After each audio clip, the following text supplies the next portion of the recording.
Hey y'all, we back and I'm gonna answer a question today. I kind of got looking through YouTube, and one of the most popular questions that I see posted in comments for traditional archery and longbow shooting is has a lot to do with tabs and gloves and kind of release off the string.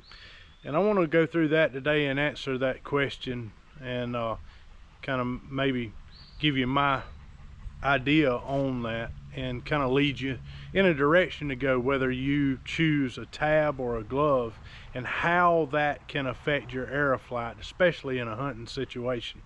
But we're going to be going through that today, and as y'all can see, I've been kind of climbing and getting stands ready, and bogging tractors down on the new property that I got, and so I've been doing a lot since the last video. But we're gonna do this one today, and I also got a knife I'm gonna give away. I told y'all the other day we went over 1,000 subscribers, and I wanted to give something away to y'all.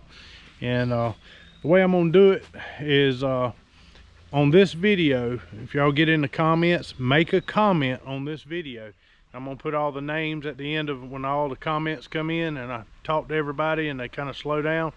I'm gonna get in there and kind of put the names in a hat, let my daughter draw a name out, and I will notify you on this video in the comments that you won. And when I notify you, just get in the description, you'll see my email address. Send me your address and I'll ship your knife to you. But it's I'm gonna give this little knife right here away. It's a cool little knife, limited edition charade, and picture of a buck on it. But we're gonna give that away in the comment section for going over 1,000 subscribers. And I just want to tell y'all again, thank y'all, and we're gonna get started with this video. All right, y'all, I want to show y'all something here, starting off with gloves and tabs. And y'all hang in there with me, and we're gonna do a little shooting. I'm gonna show you some reasons why you can get bad arrow flight with tabs or gloves. And a lot of times, if you get the release wrong, it doesn't matter how good your form is, it doesn't matter how good alignment is or where your elbow is, none of that matters if you mess up the release. And a lot of times it's not really the shooter, it's not paying attention to the equipment that we use that can oftentimes cause bad arrow flight, or make it to where we don't get a proper arrow tune build for our bows.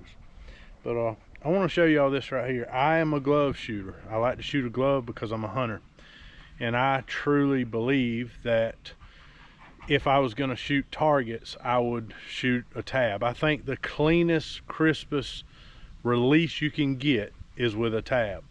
That being said, I don't use a tab. I like gloves. I like to be able to grab an arrow, and I'm a hunter, and I like to be able to shoot very, very fast and grab an arrow, do whatever I have to do, use my hand. And when I used a tab, the tab seemed to always cause me problems to get another arrow out or be quick. So I choose to use a glove and enjoy shooting a glove. But that being said, I want to show y'all, I have 2 gloves sitting here on the table and a tab. I want to show y'all something personally that caused really bad arrow flight with me at one point, and I had to learn to kind of keep above this, or keep up with this, and really watch the gloves that I choose and how much wear or non-wear they have. But you have to get to where you can break this stuff in as well. There is a little break-in period. It's all, you know, all this stuff's primarily leather. But I want to show y'all, I shoot the American leather gloves, which is made out of buffalo hide. But this is the glove that I'm currently using right here now, and it is an American leather. I think it's buffalo hide, and I'll show you what it looks like right now with use. See, it's got a little crease to the finger, but not bad. It's still a pretty decent glove, and right now it shoots really, really good. And this right here is a tab. This is actually a tab that my daughter likes to use. She's a tab shooter. She likes to shoot tabs. I do not. I always seem to, when I get in a hurry, I'll grab one of these, will be folded behind the string or in front, and it's just having to keep up with it on my finger. I don't like that. But this is the glove that I shot for a long time, and I killed a lot of animals wearing this glove. And I just had a grizzly bear walk up. But this glove right here started to cause me a problem, and I'll show you why. Look at the fingers and the grooves that have built into this glove. This glove was so broke in and so used that it got to where I could not get off the string, especially with a low poundage bow. With a low poundage bow, I had horrible arrow flight. Now I could go to a 50-pound bow that I had in the closet and come out here and shoot, and it shot pretty good. But if I went anything below about 46, 45 pounds, arrow flight got atrocious. And all I've done was went to a new glove. Just swapped over to a new glove, and all my arrow flight problems went away. So your equipment's first thing you need to have right. You need to have a way to get that string off your fingers very, very smooth and very, very quick, because none of the form and none of the practice actually matters if you're getting that string off bad, and you're plucking the string, or you're having one finger kind of hook into the string longer than the other fingers, and you're not coming off clean with a good clean release. It's gonna tell on you.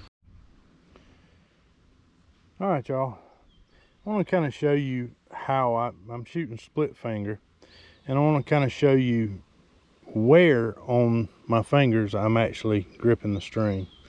If you notice right here, I'm not going to deep hook the string. I'm going to hold and kind of keep all my fingers even as much as I can. And that's how I draw the bow. And I take this thumb and that pinky and pull them together. That gives me kind of strength into my fingers to be able to draw. If you take a really deep hook, if you'll notice, watch what happens when I take a deep hook and I start to pull. You see my arrow wants to come off of the rest. What you want to do is take kind of a mid grip on the string and let that string, as you draw, you want to let that string roll in your hand. If you let that string roll, it'll actually pull the arrow into the shelf of the bow, and you don't have to worry about laying your finger up here and holding that arrow. Just simply take a kind of a moderate hook, not a deep hook, and as you start that draw process, let that string roll and keep just enough tension in your fingers to hold the string. And that'll keep your arrow on the rest, doesn't matter what situation you draw the bow in. All right, I'm going to demonstrate just a proper draw and release with the release hand. We're going to take kind of a shallow hook or a moderate hook, and we're going to get good alignment, have the arrow pointed right under the target. We're going to come up, hit anchor, make a quick, clean, crisp, fingers just go forward. That's the only movement you should see, is the fingers go forward. You may see a slight jolt, but the hand should not come away from the face. All right, here we go. I'm gonna find that tiny spot. I'm gonna point my arrow. I'm gonna lean to the target, come up, hit anchor, make a clean release. Hand stays at the face. All right, we're gonna do it one more time. I'm gonna take kind of a moderate hook, pick my tiny spot on the target, right there where I want to hit. Get my arrow in alignment right up under it. I'll lean toward the target, come straight up, hit anchor. Hand stays at the face. Just a moderate hook, just fingers go forward. That's it. It prevents coming back and hitting that anchor and keeping that hand here, prevents you from plucking the string. And you can have everything else right and completely destroy your shot by a bad release or reaching, what I call reaching for a shot. Just let it be a mechanism. Get in your anchor, hold, and just let the fingers come forward. Keep that hand right in your anchor until the air hits the target. All right, y'all, I'm gonna make a shot right here. Like I say, I'm gonna take just a moderate hook. I'm gonna come back, and if you watch my hand doesn't come off my face. All right, I'm gonna pick my spot. I'm gonna pick the tiny spot I can on that target. I'm gonna get my air in alignment and lean toward the target. Come up, hit anchor, make a good clean shot. Air has hit the target, my hand is still in position. That's it. Just making good releases and keeping that hand up and just moving those fingers. Just let the fingers go forward. Don't pull away from your face. Don't bring everything back and out. And when you draw the bow, this is another thing, when you go to draw the bow, don't draw the bow around. Don't make a loop drawing the string. Get your shoulder pointed at that target, lean to it, come straight up, and the string comes straight back, and make a shot. All right, I'm gonna kind of give y'all a little front view.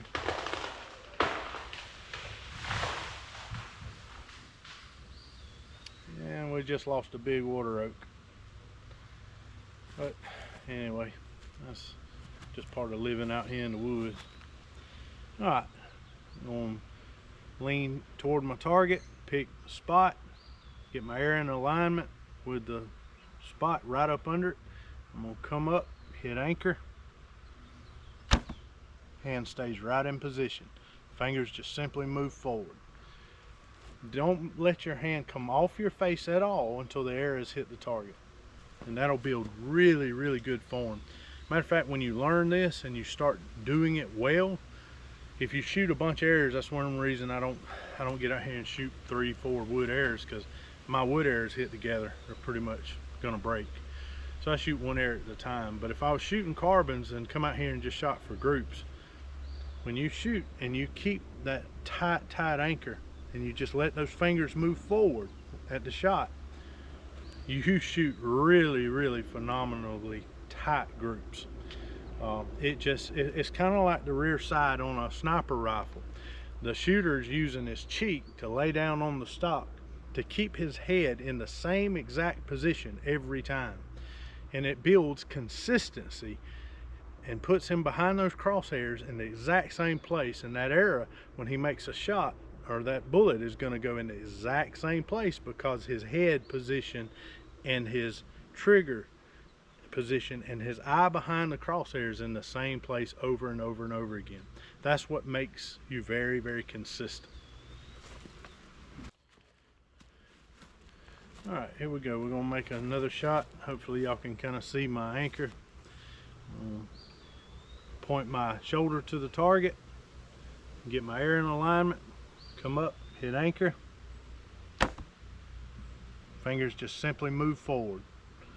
And that's all. Hand stays right in anchor until the air hits the target. And that will build super accuracy, especially if you like shooting groups, showing off for your buddies.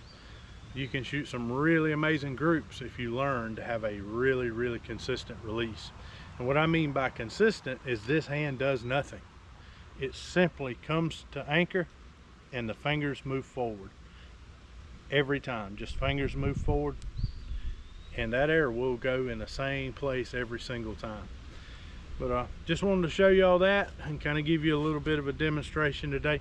Don't forget to get in the comments, and like I said, I'm gonna put all y'all's names in a hat, let my daughter draw it out, and I'll notify whichever one of y'all wins by going and making a comment on this video. And you get in there, once I notify you that you won, you can get in there and shoot me an email. My email will be in the description. Shoot me an email with your address and I'll get your knife to you.